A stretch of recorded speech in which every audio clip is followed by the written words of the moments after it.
নমস্কার, আমি মীনাক্ষী। আমার আবারও একটা নতুন ব্লগে তোমাদের সবাইকে স্বাগত জানাই। কেমন আছো তোমরা? আশা করছি ভালো আছো আর সুস্থ আছো। আমরাও বেশ ভালোই আছি। তো বন্ধুরা, আজকের হচ্ছে বুধবার আর এখন বাজে সকাল 9টা। তো সকাল 9টা থেকে তোমাদের সাথে নিয়ে ব্লগটা স্টার্ট করছি। আশা করছি তোমরা আমার পাশে থাকবে আর ফুল ভিডিওটাও আজ করবে। তো সকাল সকাল ঘুম থেকে উঠে আর কি মানে যা যা কাজ বাজ থাকে আর কি সেগুলো কমপ্লিট করেছি। বাসি কাজ বলতে কিছুই না, কারণ কাজের কাকিও তো আসছে, কালকের থেকে তোমাদেরকে দেখালাম। তো মেয়েদেরকে একটু খাইয়ে টাইয়ে দিয়ে আমি একটু জামা কাপড় কাচার আছে তো সেটাই ভিজিয়ে দিচ্ছি। আর জামা কাপড় একটু গরম জলে, মানে গরম জল বলতে কি বলো তো, ওই যে কলে থেকে না সঙ্গে সঙ্গে এনেছি আর কি, তো ওটাই আর কি গরম জল। আর আমাদের ট্যাঙ্কির জলটা প্রচণ্ড ঠান্ডা, ওই জলে যদি জামা কাপড় ভিজিয়ে দিতাম না আরও নোংরা একদমই উঠতো না। তো ওই কলের জলে এনে একটু ভিজিয়ে দিলাম, দিয়ে একটু 10-15 মিনিট ভেজবে বা আধ ঘন্টা মতোই ভেজাবো আর কি, ভিজিয়ে রাখবো, রেখে তারপরে কাচতে যাব। তারপরে এদিকে দেখো বাসনগুলো মেজে দিয়েছিল, তো জল ঝরে গেছে, শুকিয়ে গেছে, তো ওই জন্য আবার বাসনগুলোও তুলে রাখলাম। তো এদিকে আবার রান্নার কাজে চলে এসেছি, কারণ আমি একটা জায়গায় যাওয়ার আছে আজকের। তো একটু তাড়াতাড়ি সব কিছুটা আর কি ম্যানেজ করবো যতদূর পারবো, যা করে মানে রান্নার কাজ হয়তো সবটা করতে পারবো না, তো যতটা পারবো সেই রান্নাটা করে আর কি আমার চলে যেতে হবে, কারণ সেখানে 12টার মধ্যে আর কি যেতে হবে। তো যে দেখো এদিকে আজকের পালং শাককে চচ্চড়ি করব, তো পালং শাক কেটে নিলাম। পালং শাকটা ভালো করে ধুয়ে নিয়েছিলাম আগে, কারণ মাঠে থেকে তুলে আনা, তো মামাদের মাঠে থেকে তুলে এনেছিল, রেখেছে, আমি যেতে আর কি দিয়েছিল, তো মানে গোড়াতে মাটি ছিল, ওই জন্য আর কি ভালো করে পালং শাকটা ধুয়ে আনা হয়েছে আগে, এনে তারপরেই কাটলাম। আবারও কেটে পরে ধুয়ে নিতে হবে। তো এখানে পেঁয়াজ কলি দেবো, একটু বিন কড়াই দেবো, তারপর শিম আলু, ব্যাস এই দিয়েই আর কি পালং শাকটা চচ্চড়ি করব। তো এদিকে চলো আনাজ টানাজগুলো কেটে নিই। আর ওপরে না বিছানা টিছানা কিছু গোছানো হয়নি, কারণ আমি তো সকালবেলা উঠে চলে এসেছি, তখন চিনি আর মিষ্টি ঘুমাচ্ছিল, তো তারপরে থেকে আর ওপরে যাওয়া হয়নি। এই চাটা খেলাম, তারপরে এই জামা কাপড় ভেজালাম, তো এই করে করে আর কি ওপরে যাওয়া হয়নি। তো ভাবছি রান্নার ফাঁকে ফাঁকে যদি পারি বিছানাটা গিয়ে গুছিয়ে নেব আর কি। তো সবজিগুলো আলাদাও কাটলাম, আর আলুটা মানে শাকটা আলাদা কেটেছি, কারণ সবজিগুলো আগে ভেজে না নিলে না কেমন একটা গন্ধ হয়। তো একসঙ্গে যদি কাটতাম তো সবজিগুলো তো ভাজা যেত না, পালং শাক দিলেই এমনিতেই জল উঠে যেত, তাই না? তো ওই জন্য আর কি সবজিটা আলাদা কেটে নিলাম। তো চলো সবজি টবজি কাটা হয়ে গেছে, আর সবজি খোসা তো ফেলতেই হয়, যে কাটে আর কি তাকেই সবজির মানে খোসাটা ফেলতে হয়, আমরা ছোটো থেকেই শুনে শুনে এসছি আর কি। তো সমস্ত সবজি টবজি কেটে নিয়েছি, এবার ধুয়ে আর কি রান্নাটা ঝপঝপ করে বসিয়ে দেবো।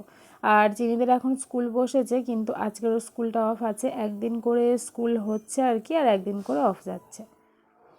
তো সবজিটা কেটে গুছিয়ে রাখলাম, তো তার ফাঁকে ভাবলাম যে মেয়েদেরকে একটু মানে টিফিনটা বানিয়ে দিই, সিমাই করে দেব। তো এই যে দেখো একটু ঘি দিয়ে ভেজে নিলাম আর কি, ঘি দিয়েই সিমাইটা ভাজি।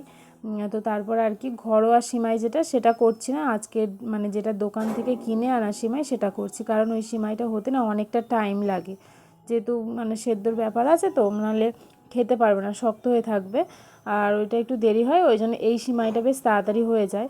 তো ওই জন্য আর কি ঘি দিয়ে ভালো করে ভেজে নিয়ে এবার দুধের যে হাঁড়ি আছে তার মধ্যে দিয়ে একটু মানে যেমনভাবে সিমাই করে একটু মানে মিষ্টি আর নুন দিয়েছিলাম, ব্যাস এই হয়ে গেছে, আর কিছু দিইনি।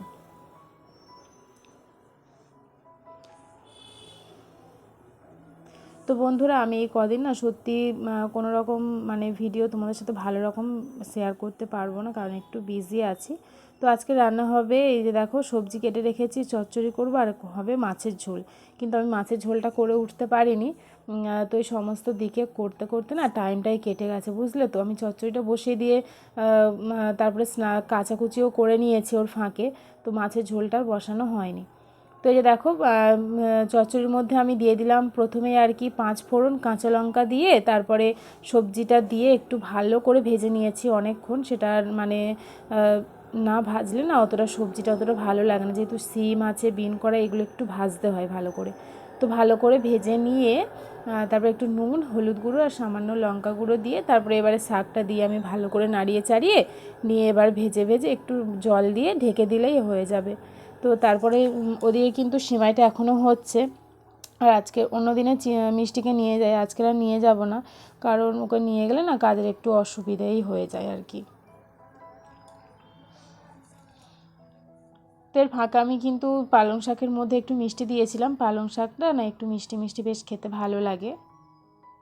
আর যেটা বলছিলাম তোমাদের সঙ্গে শেয়ার করতে পারছি না, কারণ বাড়িতে আমি তো থাকছি না, ওই 12টার মধ্যে বেরিয়ে যাচ্ছি, 4-5 দিন এরকম যেতে হবে।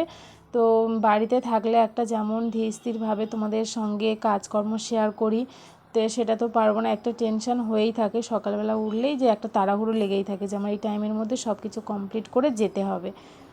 তো ওই আর কি, যখন এই কিছুদিন হয়তো এইরকম ব্লগ তোমাদের সঙ্গে শেয়ার করছি, তারপর থেকে আবার যেমন রেগুলার তোমাদের ব্লগ শেয়ার করি তো তেমনই করব। তো ওদিকে তরকারিটা বসিয়ে দিয়ে কিন্তু চলে এসেছি আমি জামা কাপড়টা আর কি কেচে নেবো। তো চলো জামা কাপড়টা কেচে নিয়ে তারপর ধুয়ে টুয়ে তোমাদের সঙ্গে আবার শেয়ার করছি।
তো জামা কাপড় কিন্তু কেচে আমি একেবারে স্নান টান করেই ওপরে চলে এসেছি, আর আমার চুড়িদারটাও পরে নিয়েছি। এবার নিচে গিয়ে শুধু রেডি হলেই হয়ে যাবে। এখন বেজে গেছে অলরেডি 11:30।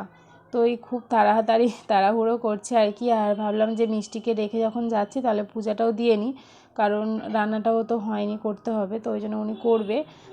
তো আমি ওই জন্য আর কি মানে মিষ্টিকে খাইয়ে দিয়েছি, দিয়ে তারপর এদিকে জামা কাপড়টা মেলছি, মেলে পূজাটা দেব, দিয়ে তারপর আর কি যাব।